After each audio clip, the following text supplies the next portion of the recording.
Welcome to how to add users and set permissions.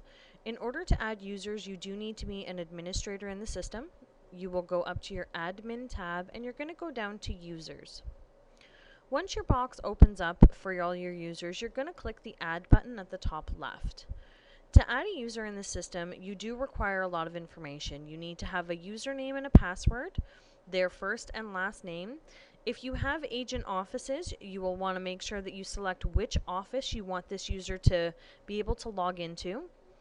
You need an address, a country, state, city, zip, an email address, and a telephone number. Now, remember that this telephone number is going to show up on their dispatch sheets.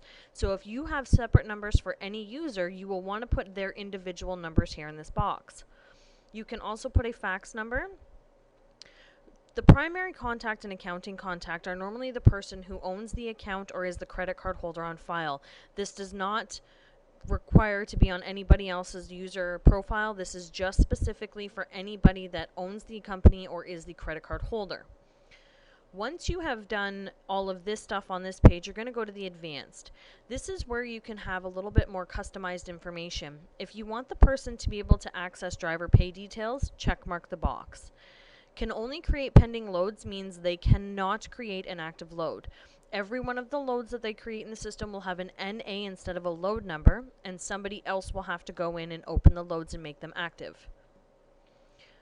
You also have pending loads are printable, which is something that you do want to have access to.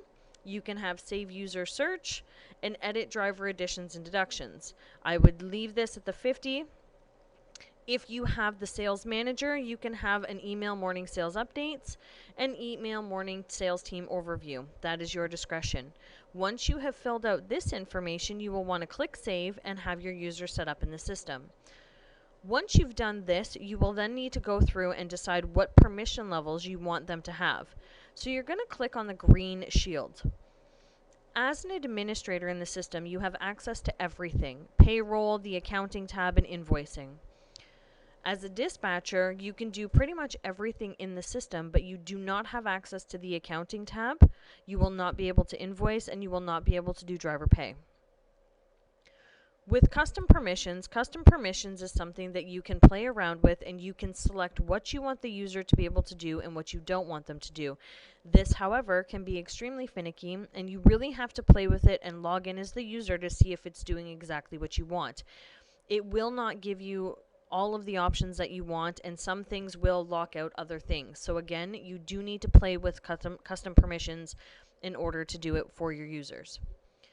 You can then also set them up as a sales rep, and a sales rep can be paired with any one of those three. And as a sales rep, you would have to set up their commissions as well.